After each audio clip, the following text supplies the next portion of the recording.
حضرت شیخ احمد مجدد الفسانی علیہ رحمہ فرماتے ہیں، جو شخص اپنے اوپر 10 چیزوں کو لازم کر لیتا ہے تو لازمی نتیجہ یہ ہوتا ہے کہ وہ متقی بن جاتا ہے۔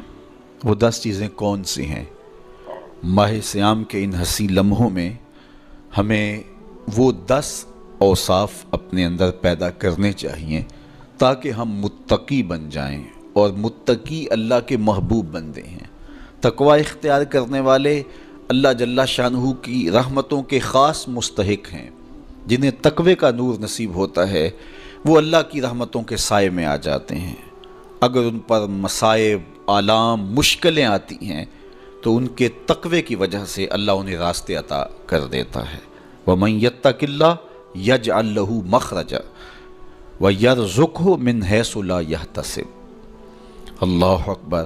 ارشاد فرمایا کہ جو اللہ سے ڈرتا ہے، تقوی اختیار کرتا ہے، اس کے لیے ہم مصیبت سے نکلنے کے راستے پیدا کر دیتے ہیں، اور اللہ جل شانہ اس کے لیے وہاں سے رزق عطا کرتا ہے جہاں سے اسے گمان بھی نہیں ہوتا ہے۔ تو یہ تقوی کا نتیجہ ہے جو اہل تقوی کو نصیب ہوتا ہے۔ تو حضرت شیخ نے 10 وہ امور بتائے جو اپنے اوپر لازم کر لینے سے تقوی نصیب ہوتا ہے۔ سب سے پہلی بات آپ فرماتے ہیں زبان کو غیبت سے بچائے۔ اتقاء کے حصول کے لیے زبان کو پاک کرنا ضروری ہے۔ انسان کے زیادہ تر گناہ اس کی زبان کی وجہ سے ہیں، اور غیبت یہ بدترین عمل ہے، اور اس کو بدکاری سے بھی برا قرار دیا گیا ہے۔ الغیبت اشد من الزنا۔ تو اپنی زبان کو غیبت سے بچائے۔ دوسری بات ارشاد فرمائی کہ بدظنی سے بچے، کسی سے خواہ مخواہ بدگمان ہو جانا اور اپنے دل کو کسی کے لیے میلا کر لینا اور اس کی بدگمانی دل میں پالنا، تو یہ تقوی کے منافی ہے۔ تو کسی کی بدگمانی سے، بدظنی سے اپنے دل کو بچائے، زبان کو غیبت سے بچائے، دل کو بدگمانی سے بچائے، اور مسخرہ پن سے بچے۔ بات بات پہ ٹھٹھے مار کے ہنسنا اور اس طرح کی زندگی بسر کرنا۔ اور آج کل تو جب بھی دوست احباب اکٹھے بیٹھتے ہیں تو سنجیدہ اور متین باتیں کم ہوتی ہیں، زیادہ وقت لطیفوں میں ہی کٹ جاتا ہے۔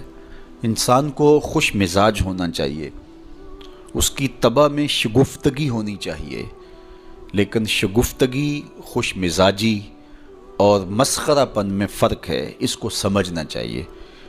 سنجیدہ اور متین زندگی یہ مومن کی زینت ہے، انسانیت کا حسن ہے۔ اس لیے تقوی کے حصول میں مانع ہے مسخرہ پن۔ اگر کوئی شخص متقی بننا چاہتا ہے تو اس کو سنجیدہ اور متین بننا ہوگا۔ طبیعت کی خوش مزاجی یہ معنی نہیں ہے، لیکن مسخرہ پن اور چیز ہے، اس سے روک دیا گیا۔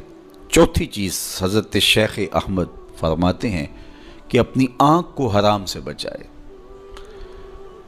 اپنی آنکھ کی حفاظت کرنے سے تقوی حاصل ہوتا ہے۔ جب آنکھ خراب ہوتی ہے تو دل خراب ہوتا ہے، جب دل خراب ہوتا ہے تو پھر پورا بدن خراب ہو جاتا ہے۔ اس لیے وہ دروازہ جو کھلا ہے اور اس سے بدی شر اندر اتر رہی ہے، اور پھر اس سے آپ کا سارا نظم ہستی برباد ہو رہا ہے، تو اس دروازے کو بند کریں۔ تو اپنی آنکھ کو حرام سے بند کریں۔ پانچویں چیز ارشاد فرمائی، ہمیشہ سچ بولے۔ جھوٹا شخص کبھی متقی نہیں ہو سکتا۔ اتقاء کے حصول کے لیے اپنے آپ کو سچ کا خوگر بنانا ہوگا۔ سچ کے بغیر کبھی نہ بولیں۔ جھوٹ بولنے والے کی زبان سے شر پھیلتا ہے، اور جب کوئی شخص جھوٹ بولتا ہے تو حدیث پاک میں آتا ہے اس سے بدبو نکلتی ہے، جس کو عام لوگ تو نہیں سونگھ پاتے، لیکن اللہ کے فرشتے 1 میل دور پیچھے ہٹ جاتے ہیں۔ تو مومن سچا ہوتا ہے، مومن جھوٹا نہیں ہوتا، اور تقوی کے اصول کے لیے سچ شرط ہے۔ چھٹی چیز ارشاد فرمائی، ہر حال میں اللہ کا احسان مانے۔ جب کوئی بھی انسان پر بہتری آئے تو اس وقت یہ کہے کہ یہ میرے رب کا احسان ہے کہ مجھے یہ حاصل ہوا ہے۔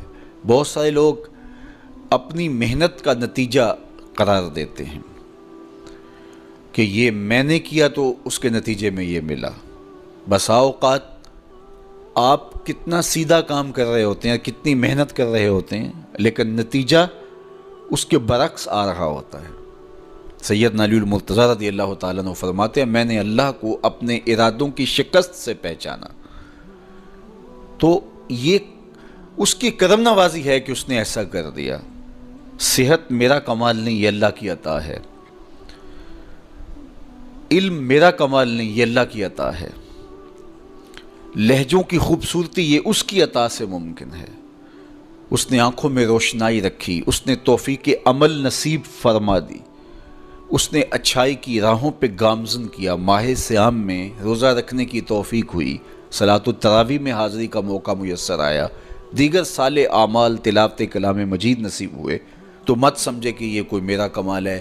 اللہ کا احسان مانے گا تو غرور پیدا نہیں ہوگا، تکبر پیدا نہیں ہوگا۔ تو ہر حال میں اللہ کا احسان مانے، جو بھی خیر اس کو ملے وہ کہے یہ میرے رب کی طرف سے ہے، اور اگر اس کا کرم نہ ہوتا تو یہ عمل مجھے نصیب نہ ہوتا۔ اور کتنے عمل ہیں کہ نصیب ہونے کے بعد عجب سے، تکبر سے، ریاکاری سے برباد ہو جاتے ہیں۔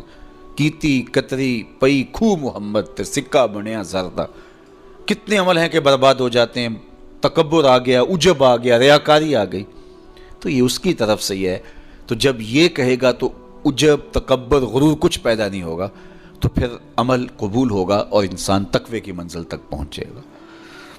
ساتویں چیز، اپنا مال راہ حق میں خرچ کرے، ناحق راستے پر ایک درہم بھی خرچ نہ کرے۔ کمایا ہوا مال راہ حق میں خرچ کرنے سے اتقاء کی دولت نصیب ہوتی ہے۔ اللہ قیامت کے دن بندے کے قدم اپنے حضور سے ہٹنے نہیں دے گا جب تک اس سے 3 سوال نہیں کر لے گا۔ ان میں سے ایک سوال یہ ہوگا کہ مال کمایا کہاں سے، مال خرچ کہاں کیا۔ جس طرح مال حلال کمانا ضروری ہے، مال کو جائز جگہوں پہ خرچ کرنا بھی ضروری ہے، حق کے راستے پہ خرچ کرنا بھی ضروری ہے۔ اس لیے یہ اپنی طبع کے اندر لازم کر لے کہ کبھی بھی اس کا مال کسی ناجائز اور فضول کام میں خرچ نہ ہو، راہ حق میں اس کا مال لگے۔ 8ویں چیز، نفس کے لیے کبھی بڑائی بلندی نہ چاہے، اس سے طبیعت میں سرکشی آئے گی اور تقوی کے راستے میں یہ عمل مانے ہے۔ اور نمازوں کی حفاظت کرے۔